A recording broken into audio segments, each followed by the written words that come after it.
your London-based tabletop RPG podcast. Again, today, I am not in London. I am in freaking Barcelona, and that's super cool. And I'm here for non-podcast, non-role-playing game related reasons. I'm here for professional reasons, but that was a great opportunity to have with me Kanard.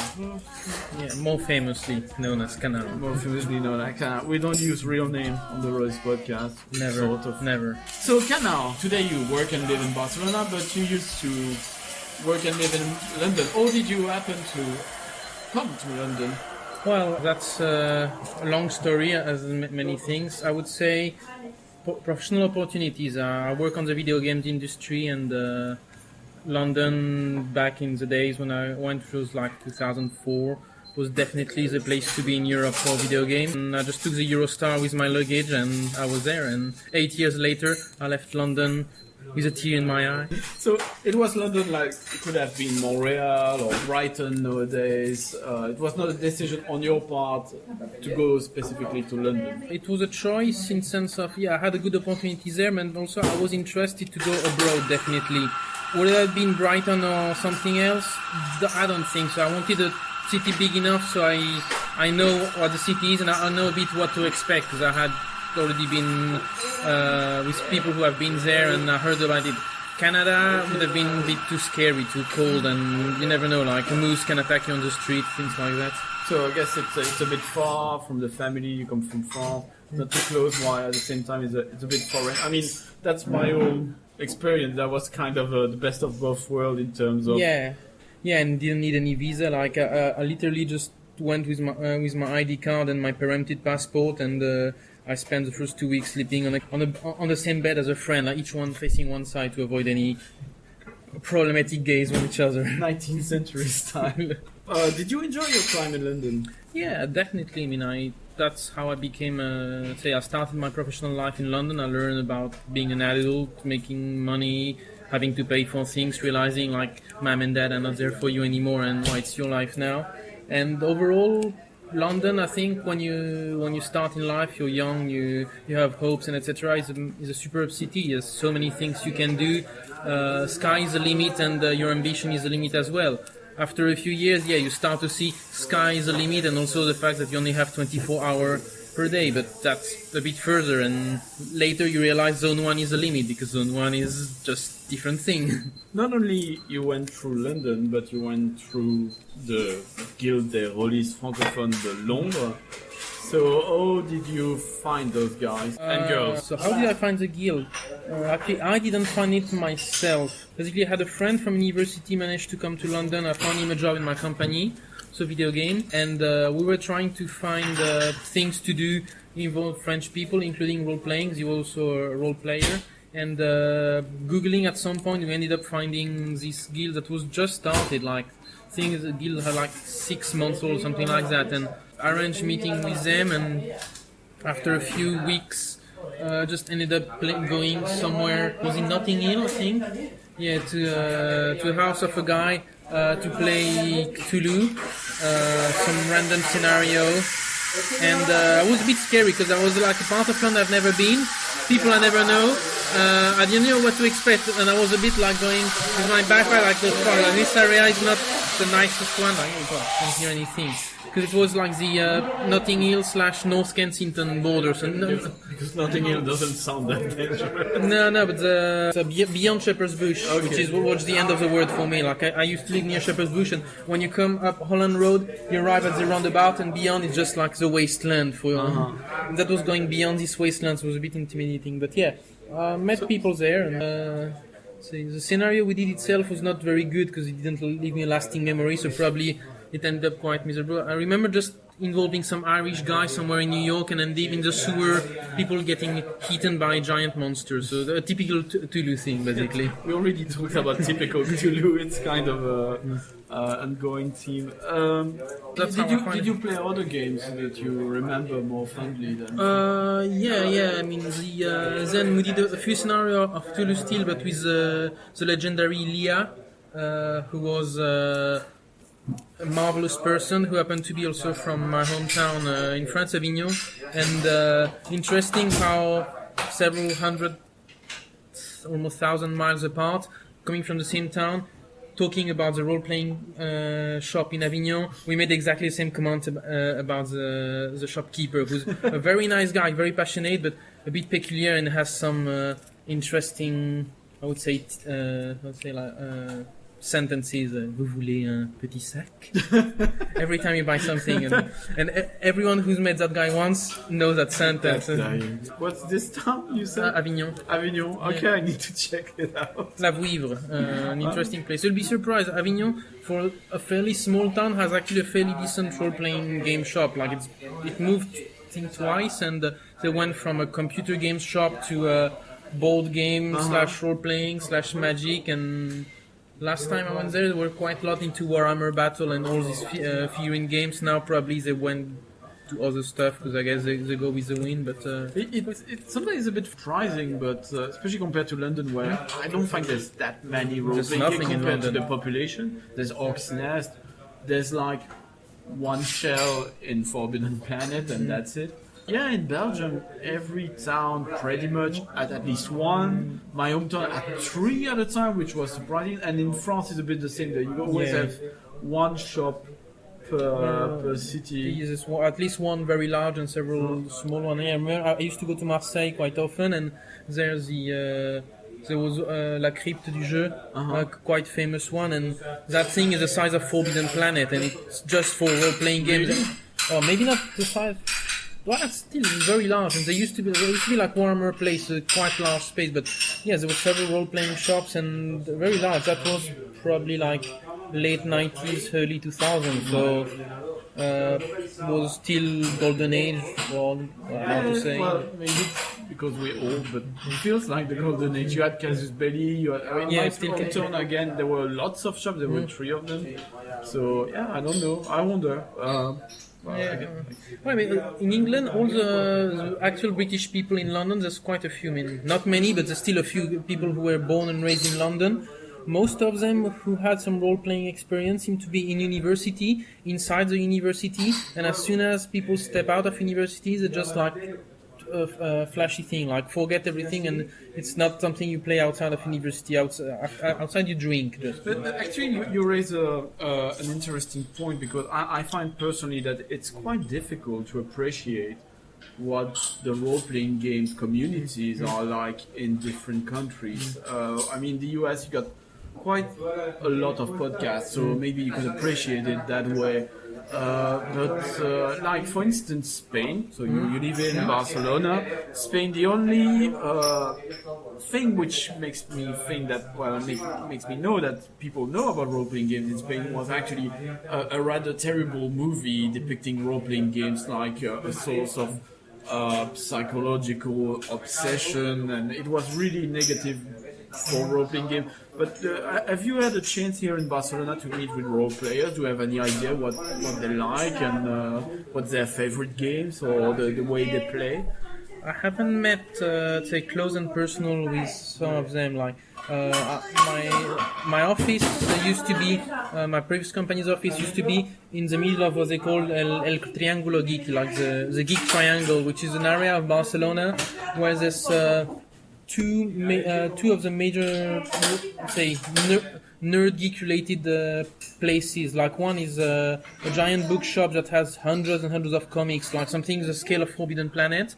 This Norma edition, and they're actually you said Norma edition. Norma edition. They're quite famous. Like they're a big publisher of comics in Spain. If you Google it, you can find sort of the triangle by finding them. And near them, there's I don't remember how it's called, but there's basically a big board game role-playing shop which has like big Warhammer stuff, and they do also board game cafe. So they have like a library of games you can take while you play, etc. And I think because of these 2 initial shops that are quite big, it developed a lot of small magic cafes, board game cafe all around. Another bookshop specialized in kind of fantasy books and etc. And it's a whole microcosm. And if you go there on Saturday afternoon, you just see basically teenagers that go to these shops, play there. There's also some anime shops that sell like figurines and all this type of thing. So it's really like a vibrant community that maintains itself. And so from working near there and actually hanging out around there, I saw a bit what the population looks like, and the people who play board games, maybe more than role-playing, but I see some role-playing games as well. And it's quite eclectic. And also, then I went once completely by chance to an actual board game cafe, which is apparently quite famous in Barcelona. But that place is a myth. They have a catalog of something like 400 board games, including things from the 70s. What's the name? It's called, how's it called? Queimada Nivelcu, or something like that. It's near Dos de Meig, La Pau. It's a bit far. And it's a bar actually, and they have like all these old board games, including something that like Monopoly, Parches, but very old edition, very stuff. And they have loads of war games. And inside the shop, I saw all the, I would say, the telltales of this is a role-playing place, because there's some posters, illustration, typical fantasy signed from artists. And the time we went there with my wife, we were not especially trying to get playing games, but we decided, let's go there because it looks nice and I want to see. The owner of the place, or at least the barman, was an old guy, and he was basically, I think, preparing a scenario, because he had this huge binder, maybe like, I don't know, 10 or 15 centimeters thick, and he was passing pages and drawing a map very carefully, so it looked to me like he was preparing something. And that place looked very, very good. I tried to go several times, it was closed because I tried to go weird hours, and the people there were definitely more middle-aged group of friends that went there to play board games, and they seemed to know what they were going for, because they just go, ask for the place, and started. They knew the rules, and knew need to be really careful not to put your pints on the game, like things. It was quite good, and that was very different from the other side of town, which would be more like teenager or early 20s and younger people. And and I know there's some clubs, because I saw. Sorry, this last one, it's still open, or you? I think so. I mean, it's an institution, and I follow them on Facebook. Sometimes I see posts from them, so it's probably still alive. Okay, well, I should tweet them or something with the podcast. But have you been looking for a table here, or did you find one? I tried a bit at first. Like I tried to find through the Guilde des Rolistes Francophones de Barcelone, but sadly it doesn't seem to be one. I checked a bit the adverts from the French community here when I had to go to the consulate to do passport and paperwork and things like that, but it didn't seem the same as the expat population here is quite different. They're more like family settled. It's not so much young guys who come here for adventure and riches. It's more people who are settled there with kids. And so at least that's the feeling I have. Maybe it's about at the embassy and the consulate. Like in London and the consulate, still you see much more younger people. Here everyone is above 40, and it's funny. I would have expected more short-term, younger student university type, but not settling here, not working like in London. It's sort of early middle age.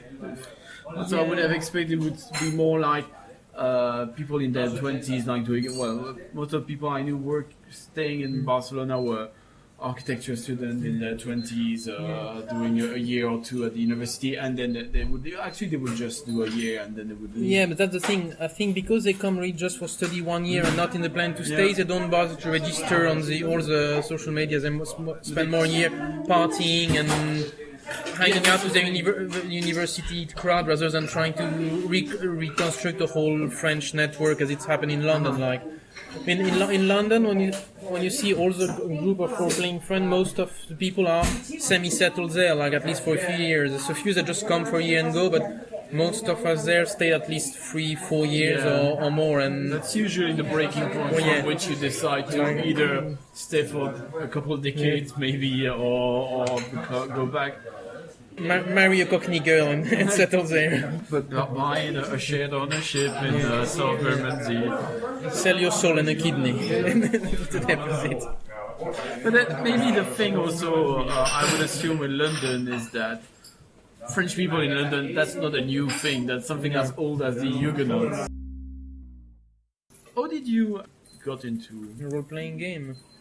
It started very early, like Actually in primary school. That's it's not really role playing, but that's where the seeds were planted. Somehow, back in the day, a group of friends, and they were doing livre dont vous êtes le héros. Actually, after the first podcast, I searched the name in English, and there's a specific name for these things. Yeah, and adventure books or something. Fighting Fantasy, I think it's called, because content's been. I still need to put it online, or maybe as I put this online, it's already, but. It's fighting fantasy books, so it's books where you read, you turn the pages, it tells you if you do that action, go to that pages, if you do this other action, go to this other page. But you've been, a lot of people started with that apparently. So, but it's a bit more subtle, because basically my friends were reading these type of books, and it looked to me very interesting, but my parents somehow didn't allow me to buy these at first, so they were a bit dubious, logically, looked a bit strange and for older kids, because it's basically we're doing during the breaks, we're playing kind of similar role-playing game in the courtyard. One will tell the story, and he will basically just retell the story of the books, and the two or three other friends playing would just say, yeah, we turn left, we kill the guy, and the guy was really good storyteller, he had a talent for that, so we just build up a word there, and I started getting interested in all this fantasy thing, and continue for a while. Then fast forward a few years, when I went back to see my cousins in Spain, my older cousin, which is at the time he was probably 14 or 15, he actually was into role-playing games, and he was playing with older friends, and I was probably just 11 or 12, but they invited me to one of the session, and it was super interesting, and I didn't fully understand all what it was really about, but all this fantasy universe, and I loved it. And the games they were playing, I remember it very well. It was called Aquelarre, which is like a medieval fantastic game based on Spain, on Spanish Middle Age, and it's kind of. That's so weird. That's such a weird coincidence. Yeah, but I never heard of that. Aquelarre. There's an edition in France. I bought it for a friend a few years later, and it was kind of fantasy, but mild fantasy, as in you've got you go in the forest or you adventure, etc. But when you see like a vaguely magical creature, it's like in Tulu. Once you see something supernatural, you're more or less fucked. Like you as a person, you're like quite a low age, like starting being some kind of peasant. So anything which has a bit of magic is like way beyond your life expectancy. And so that was kind of interesting, but very dark, and I really like that stuff. And so after this, so pumped up, oh man, this is so cool, I went to La Vouivre, the famous shop in Avignon, because I knew they were having these weird books with things. And I asked the guy about it, and he advised me to buy what is known as Warhammer. And I started reading that thing for probably years, until I actually tried to play it, and I didn't fully understand. Like, I remember going to the shop asking detail about the rules that I kind of had a hard time saying, but how is this possible? Like, how can the player, when they play Necromancer, get a fresh heart? That's too complicated. I didn't really realize at the time, like, some of the things you describe is not really to play yourself. It's more for the atmosphere. So some of the rules sounded interesting, but a bit extreme. So like, that's going to be really complicated to all these just for a smoking minor demon that's going to do one tiny thing and just disappear. There's no point. That's kind of useless stuff. It's funny because at the same time you're talking about the sort of confusion people might have between being literal and being abstract and a concept, and in France sadly there's been a lot of stories and even in the US about against role-playing game, people would think those were prone to dark magic, although it was just in the game. And the second thing is, which I had myself, is that I got into role-playing games by just buying a book first, and you got this thing in front of you, and I know the people with the 5th edition of Dungeons and Dragons worked real hard to correct that, but I think still it's very difficult when you have a book in front of you and there's no one next to you who already played to take you by the hand and show you how it's done the first time. Yeah, the best way to learn role-playing game is to join a group of people who already know and you're the new one, and you learn, or at most maybe you've got a seasoned game master, and then he runs a game for you. But on your own, it's really tough. So did you master then with that, or?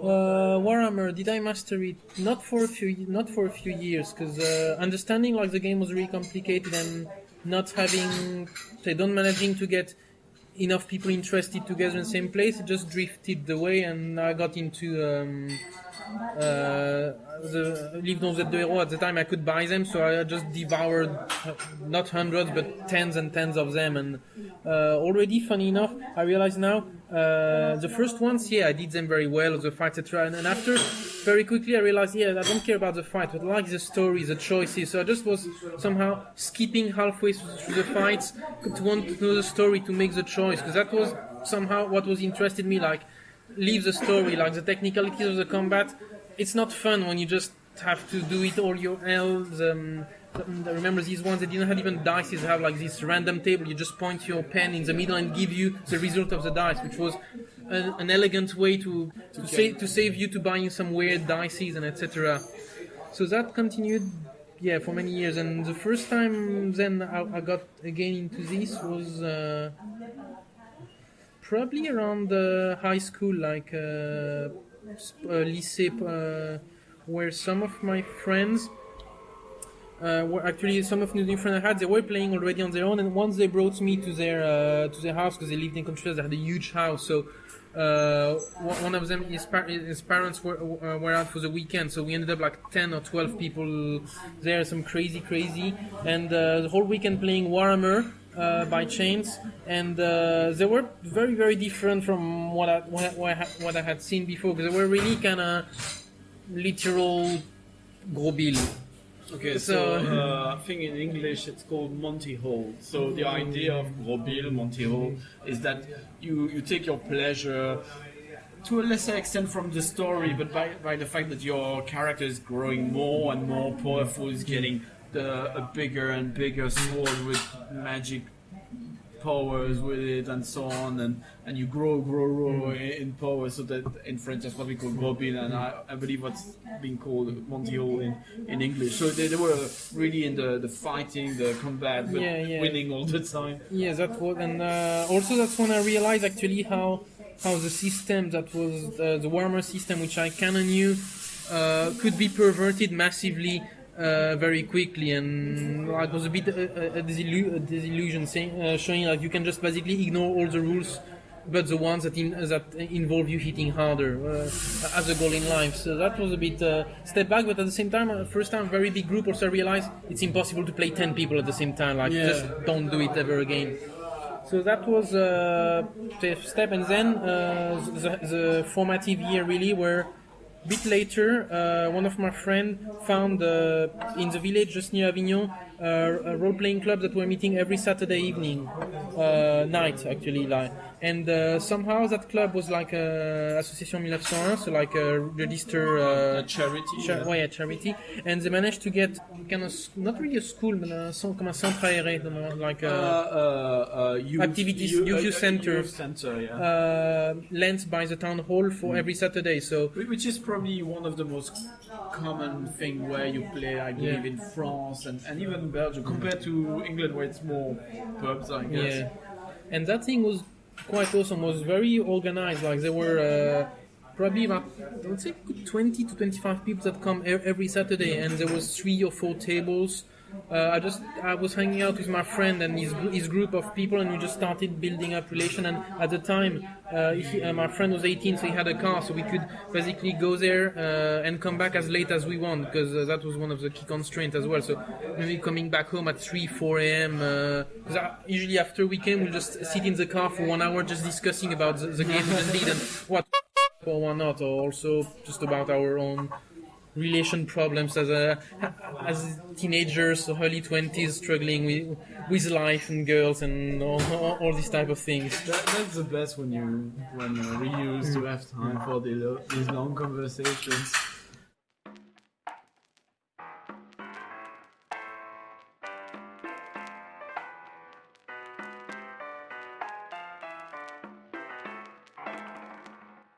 A veces pienso que no tienes valor. te perdiera estaría mejor. Si vas a cambiar, nunca lo sabré. Eso es algo que nunca jamás descubriré. Crees tener todo y no tienes nada. No te esperaré llorándole a mi almohada. Las cosas que dices no tienen conciencia. Estás acabando toda mi paciencia. Otra vez jugaste conmigo y dejaste al desnudo mi corazón. Cada mal tiene su castigo. No mereces nada de compasión. Maldad, locura, falta de sinceridad. No consigues nada ocultando cuál es la Lo verdad. estoy descubriendo, me estás engañando. Pero no importa, no estamos jugando. Voy a regalarte un beso suicida. Quiero que sepas que estoy convencida. Este es un juego que no puede más. Ya me lastimaste, es lo que querías.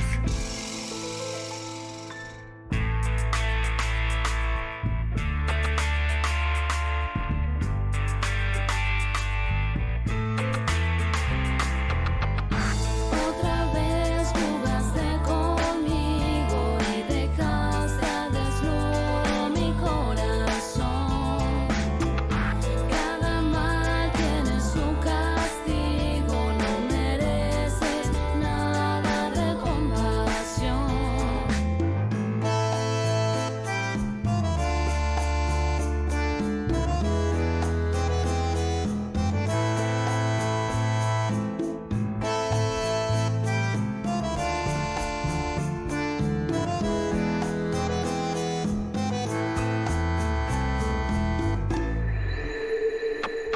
Todo este tiempo que conmigo jugaste, importaba solo tú, en mí no te fijaste. Estabas pensando en tu propio beneficio, luego me entregaste tal si fuera un sacrificio. Para peor, no te detuviste en mi honor, pero mejor. Adiós amor, eso es como aquel día en que me dijiste: no te pongas triste, este amor no existe. Espera, no he terminado, no te vayas. Esto es una bomba que aún no estalla, no me falla. Cuando tengo un palpito lo digo, no me voy a equivocar. Otra vez contigo, prosigo. Estoy perdiendo los estribos, mi lengua no se calla. Estás perdiendo la batalla y la guerra. Ya no soy tu perra, soy una semilla que renace de la tierra. Otra vez jugaste conmigo y dejaste al desnudo mi corazón. Cada mal tiene su castigo. No mereces nada de compasión.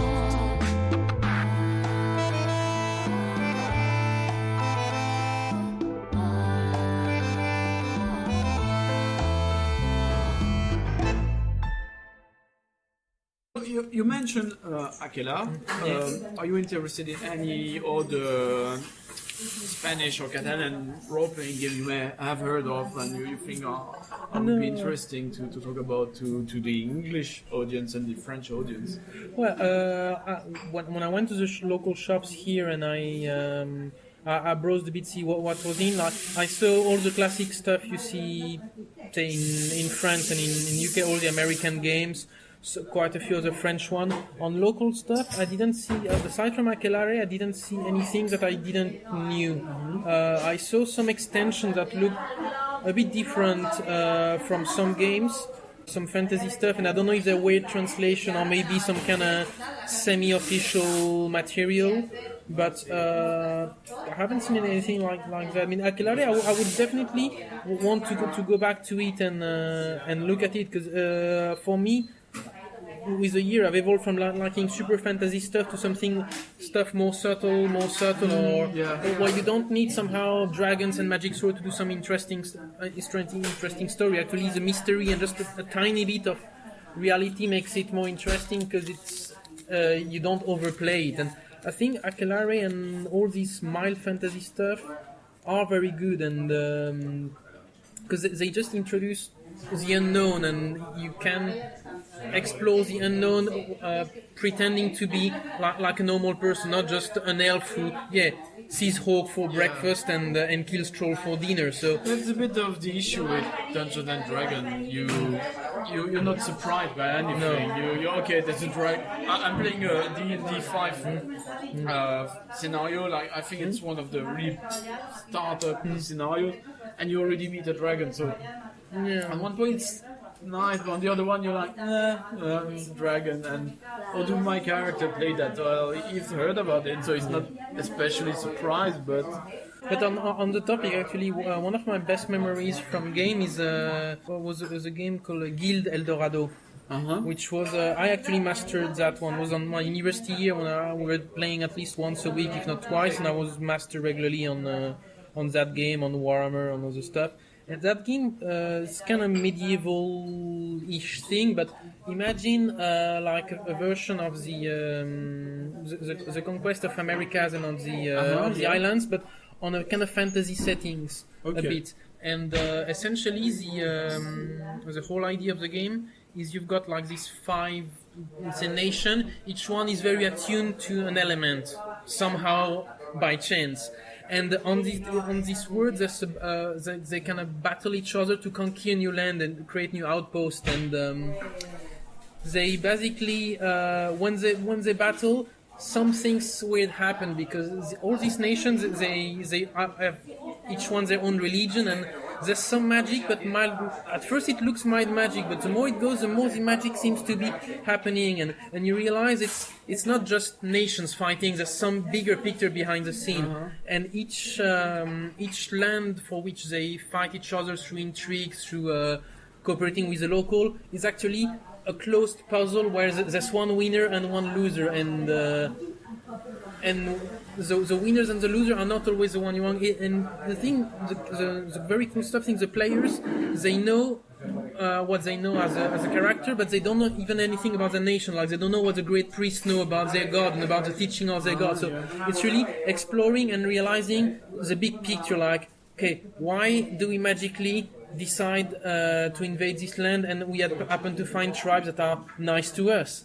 Why do they also worship the sun? That is very strange. And all that, it's a bit, I shouldn't tell much more, because that's again, like, you can play only once. Like, once you know the trick, it all deconstruct and it becomes easy. But that was superb. Like, the 6 months we played with that with our friends, I was so hooked to it, because even I was reading all the book and discovering new stuff, and actually we kind of stopped because there was no material, and more it was from Multisim, I think, more or less, when they went just before they went under, so the whole thing got a bit so it was called Guilde Dorado? Yeah, there was a sequel of a previous game which was like based on the same concept, but just the course that was a bit more inland, so they were like the puzzle were bigger and the thing was more exaggerated. It's funny because the description you were giving, why you can differently see big differences.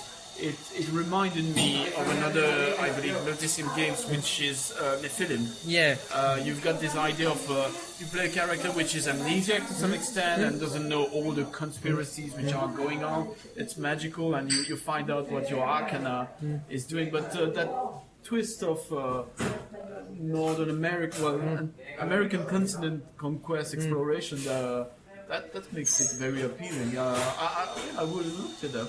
Yeah, I mean, if one day I manage to get back all my stash of games that are at my parents' place, I have still all the books and that, and I would like to reread them now with more experience and etc. to realize how good this is as a setting, because the system itself had some gaps. It was not super system, but it had some genius idea, like I remember the idea of machinations, which are like your special power. Like each nation has their own special powers, and one of them at the time like made us drool a bit, like Lucy Teenager, was Confidence sur l'oreiller, where you could basically seduce a character from the opposite sex and have them reveal any secret, and that looked awesome. And of course, like computer science guys studying who haven't seen a girl in the last century, like this looked like the nicest thing ever. So yeah, that was definitely, that was very cool. That sounds super cool. I never heard about it. That's nice. Aquelarre, Guilde, Dorado, that's two games I never heard of. So, thing you'd like to discuss yourself? One thing which I always wonder is how do people, because now basically we start to be middle-aged men, and some of us start to have children, and how do you transition from being, say, having a lot of time for your own when you start to have children you don't have, and how do you match this with role-playing, like experience of people? Because I saw from all the people on the guild, like most of them actually resisted the first child moment and keep playing, like reduce of course, but resisted. And I didn't expect that at all. Like from all the other hobbies I have or I know of, most of people I've seen just kind of seem to completely give up on their, say, student, teenager life when they get the kid and just become boring adults that just do 9 to 5 and feed their kids and I etc. guess the first big difference is that several people got a similar age, so to some extent it's not so much about availability in terms of the amount of time you have, it's more like having a similar amount of time available at a similar time. For instance, when you start working and all your friends are students and got loads of time, you cannot be part of their campaign anymore because they are playing every week for a very long time. Yeah. I think it works with us because those who don't have children, they got other activities and so on. At the guild, at least, our stories tend to be much shorter, and it's more like having a session at most every 2 weeks when we can do it. Yeah. It's in the evening, so it's a different format. Also, you need to compress that. Then I have a very nice memory of when I was younger and I could still play long games. I did have a couple of friends who had a young child, and he would just stay in the, how do you call that, the wood structure where you put children in your living room. The pen, the hand, the fan. No. Let's call it a cage. This child was there all the time. We were playing, and it was a rather quiet child, but I always wonder if it was related that he spoke at quite an early age, and I always wonder, Seeing so many people talking each other, it kind of pushed him. in a kind of quite conversational way, not arguing or party like without music. This child was exposed to a lot of discussions, and I always wonder how it was. It's quite funny, and there's quite a few podcasts where they sort of mention that we are a generation of players of video game. When you work in video games, my father already had a game console when I was born in 1980, which was super early, but still other people of my generation, we played video games and so on, and people before us, they were not gamers that way. And actually it's quite interesting that now we're becoming parents, so as gamers, how do we raise our child, and do we still understand the games our child like or not, or do we play together? There was a super interesting Penny Arcade Gabe from Penny Arcade. But he gave a talk in a school in the US where his children are going about video games, because parents there were not gamers themselves, they were really concerned about that. And what was interesting was telling about, it's still a playground, and children should be taught to behave correctly online as they are in the court. It's an entirely different question. That's an interesting one indeed. Like, that's a very like you learn to limit yourself, to not to abuse, and that's maybe a very French thing on education of kids. Like I think it's off topic, but about French people, like European continental, they learn rules later to break them, but first you need to know the rules in order to break them. Unless there's no rule, you're just an anarchist. And anyway. Well, I am an anarchist. An anarchist doesn't mean no rule, but that's recyclable. Savage maybe, but I think all of that is sort of evolving with social media and so on. People are learning, it's a bit going in a less pleasant subject, but the thing of the Gamergate, the way people behave, I think to some extent, people are still savages to some extent on the internet. At least a good number of people. It's the same when you play on the Xbox Live, you play Call of Duty, and it's very sad, but the gaming community there is not always well behaved. I think it's just a vocal minority, which is so bad. I think it's something we're gonna, as a society, we're gonna learn about educating ourselves, others, and learning to behave with each other. Yes, the anonymity reveals somehow the darkest side of the human mind, where deep inside we all want to be king of the hill and beat the other. Well, at least most of us. I'm not sure. I think there's a lot of positive stuff on the internet. I think it's just at school I realized that many years later, I was quite a bully myself. I was not physically a bully. It was more the others who were trying to bully me physically.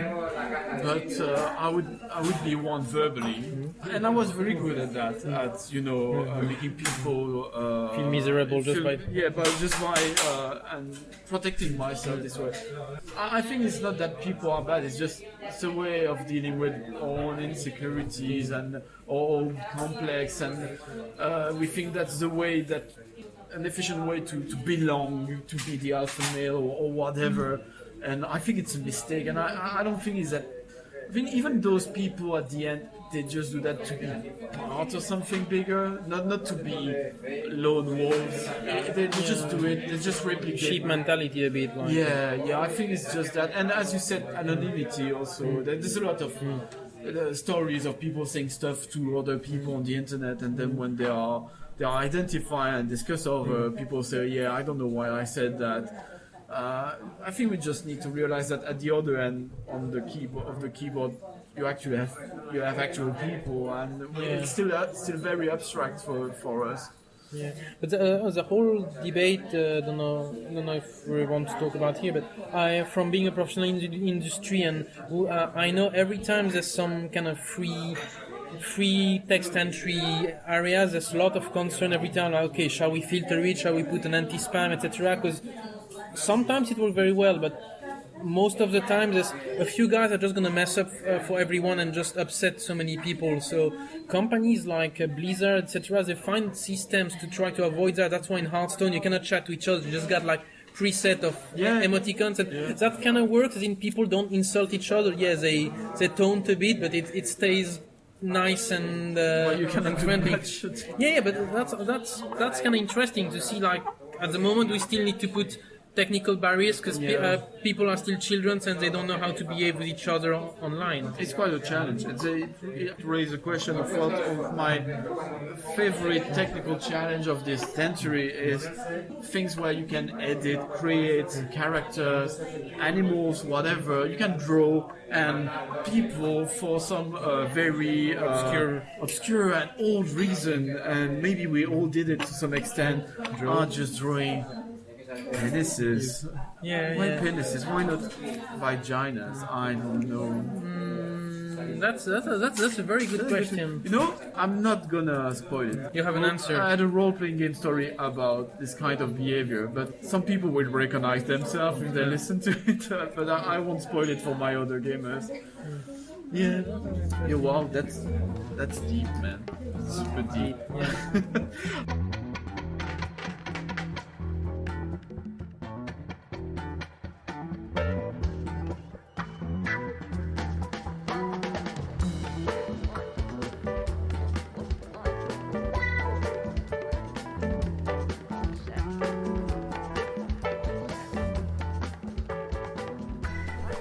A little interruption in our discussion with Kanard in Barcelona for me to tell you about one of my favorite places in Barcelona. I'm at the entrance of El Mercat de la Boqueria, which is one of the many covered markets that you can find in Barcelona. I guess a way to describe it would be to compare it to Borough Market. However, it's slightly less expensive. All those markets around Barcelona, people of Barcelona actually go to there to much more to buy their daily groceries than I assume we are doing in London. So you can find all the fine things you would like to try, taste and bring home. You've got torron, which is a nougat, a sweet made with almonds. You've got ham, of course, about which I've got a little piece of advice for you if you come to Barcelona, which I strongly encourage. I recommend if you come to one of these markets, but first of all to try these ham. And a good way to try these is to buy tacos de Ramon. So tacos de Ramon, quite simply, is just leftover scraps. During the day, they would slice their ham in very nice looking slices for everyone, and those can be quite expensive, especially when you go for ham like pata negra, which I recommend to try. But after cutting all these slices all along the day, they end up with still quite a bit of meat on the bone. And rather than throw that away or make a stew with it, they actually sell those. So it's less fancy looking, but it's at a bargain price while still tasting wonderfully. So Cocas de Ramon, that's a very good plan for you to try the best at a price. So maybe what I'll try to do is to, if I can overcome my natural shyness and find someone not scared by a weird bearded guy with an odd-looking recording device around his neck, maybe I will find some people to ask a few questions. I was saying a bit earlier, recording myself, that I was very shy, and maybe I would find people who would not be afraid of me. We're not shy. I'm here with a lovely couple of American tourists. First of all, how do you find Barcelona? Quite simply. Fantastic. We're enjoying it very much. And we went down to Tarragona and Salou. Oh yes, you've been around quite a bit then. Well, our first time here. So you're having a tour of Europe? No, we're just on our own from Utah. That's really lovely. Since we're in Barcelona, but the podcast is supposed to be London-based, have you ever been to London? Yes. Did you like it? Yes, of course. We loved it. I've been there 5 or 6 times probably. Okay, great. Since it's also the subject of the podcast, which is a little bit more peculiar, have you ever heard about something called tabletop role-playing games? No. Games? It's a game where someone tells a story and the other people sitting around the table, it's kind of creating a story together. The most famous one is Dungeons and Dragons. Yeah, I know what that one is. Yes. Do you know anything about it? I know sometimes people think it's something negative or... You know what? I don't have time to get into that kind of stuff. I can imagine. I'm a mother, grandmother, and I work full-time in real estate. And I think that people get addicted and waste their time. Okay, that's fair. Yeah. That's fair. You know, I would try to defend it a bit. I would say, well, it's a hobby like any other, it's like a sport, except you cultivate more storytelling and social skills. And personally, I don't know anyone who's addicted to it. But for me, it's something which helped me express myself and have communication skills in my work. And also, you learn to empathize because you play a bit like in theater. So it's just like storytelling between people? Yes. Oh, that's great. You're sitting around the table, someone tells a story. He's gonna play like in theater, but not big moves or anything, just telling it. What everybody else is doing, what's the weather like, what the places look like, and yourself, the players, each of them, they play one character, which they created, and they say what this character is doing. And, well, like other things, it can be positive or negative in the sense some people will be more interested in fightings, others will be more interested in mysteries and the story and interacting. As many things, there could be a good or negative side. But, that's it. That sounds very fascinating. Thank you so much for your time and patience. Thank you, and good luck, and have a great life, and thank you for sharing. Well, my real pleasure. I don't like things going to waste, and that was good. have a great end of vacation. So Thank you. Thank you so much. God bless you. Bye. Thanks.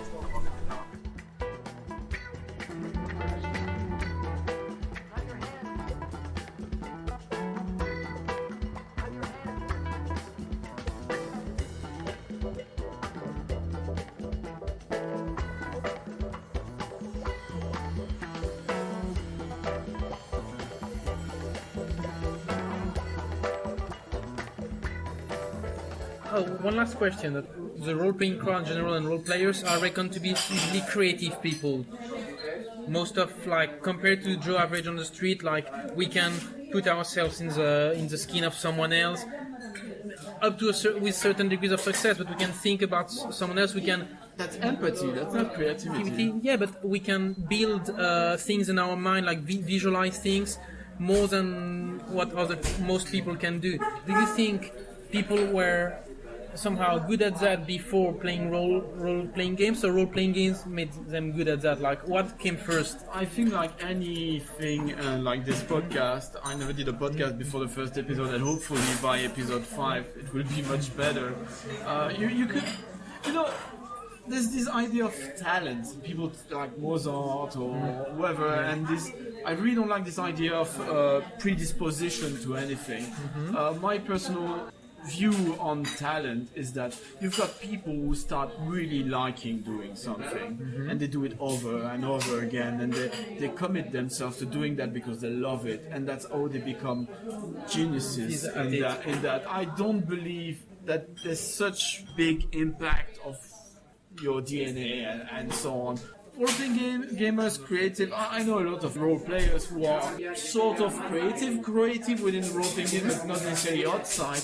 I think that's why I like role-playing. It definitely, you practice a lot of these skills. It makes you think, well, wait a minute, where am I? What's the situation? What should I do? What can I do? What should I do? What makes sense? I already mentioned that with Kundin, but in numbers of occasions where I realized in my work as an architect that it was very useful. As you say, I could empathize more with other people. I could say, okay, this guy's in front of me is telling me that. Why is he telling me that? He's telling me that because he's in a situation where he has to tell me that. You start, to some extent you can start, and it depends how you've been playing, but you can start seeing people as good or bad or well-intended or mean-intended and start to understand motives. And I think that's an idea which is, there's not many activities where it helps you to understand people's motives. Yeah, that's true, that's very good. Like, very few things in life make you actually interact with or people outside of the real world. And then you got all the other creative stuff. Of course, there's writing. If you game master, you start write stuff. There's drawing. We all know. We always had at one or table one guy or girl who draws better than anything else. Was drawing the characters of everyone. So it's a good excuse, a good motivation. Cooking. We used to have some guys that were more in the cooking part than the actual role-playing part, and that was awesome for the game. We just put on so much weight and drank so much.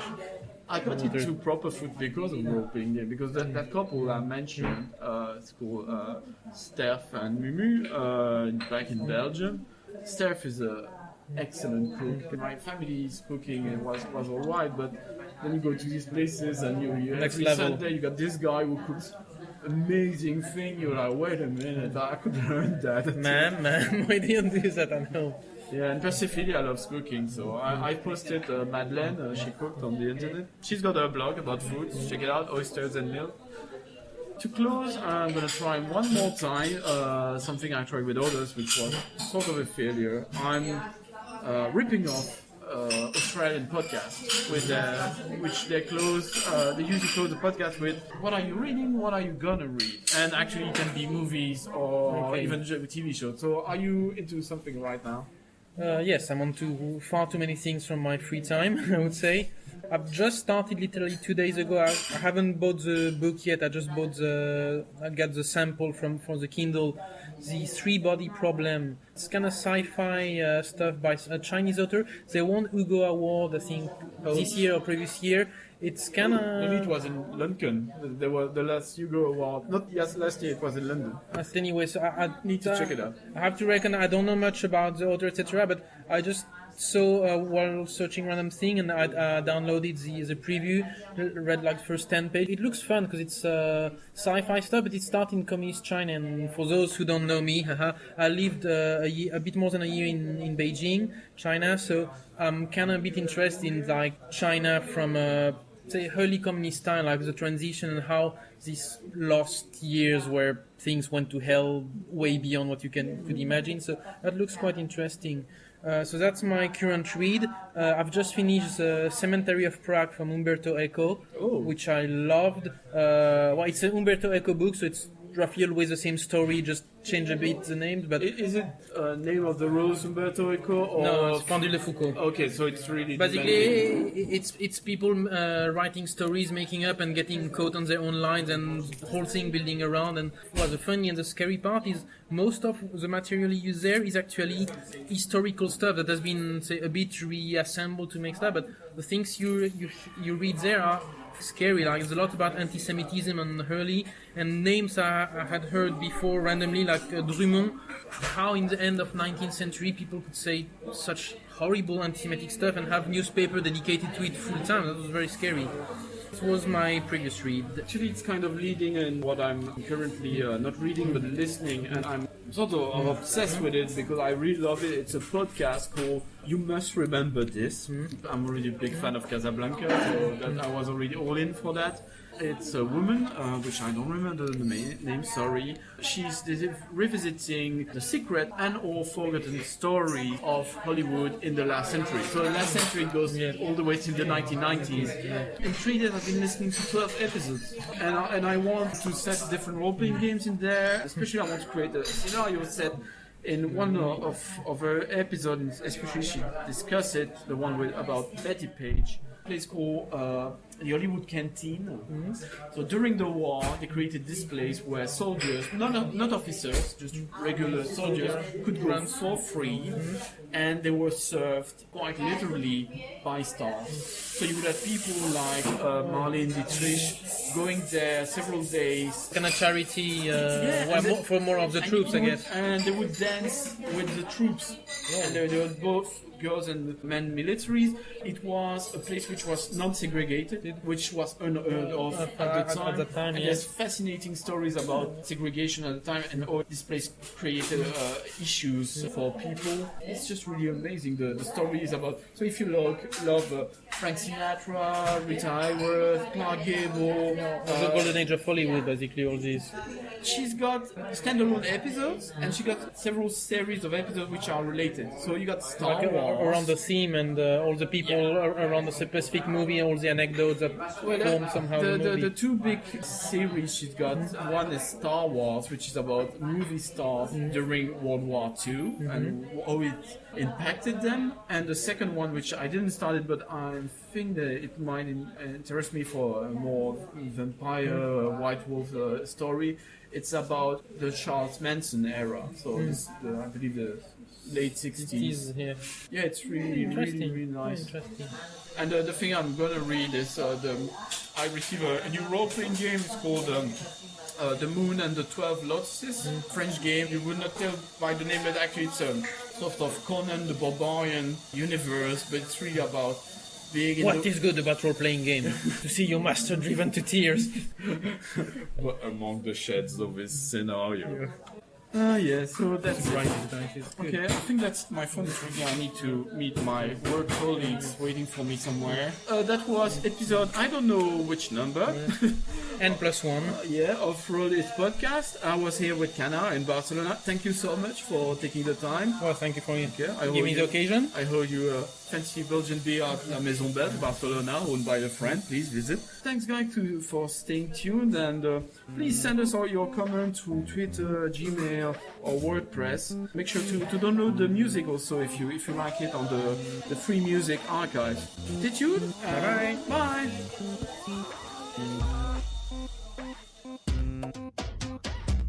Today's episode included Cubata de Feri by Las Ruinas, El Juego by Bravo Marin, Barcelona Afrobeat 5 by the Barcelona Afrobeat International Orchestra, and of course our theme song Solta o Franco by Bande do Rol. Somos linda, a gente somos inteligente, a gente somos o trio mais foda, a gente somos delinquente. Alegria da moçada, da perua favelada, nosso som é fantasia pra mamãe, vovó, titia.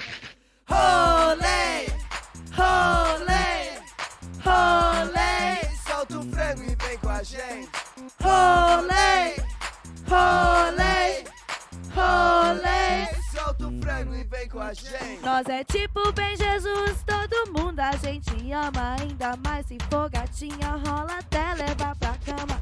A gente topa tudo, sapatão e bigodudo, na hora do piriri, cai em mim outra vesti. Vai, Batuque! Rolê, rolê, rolê, solta o frango e vem com a gente.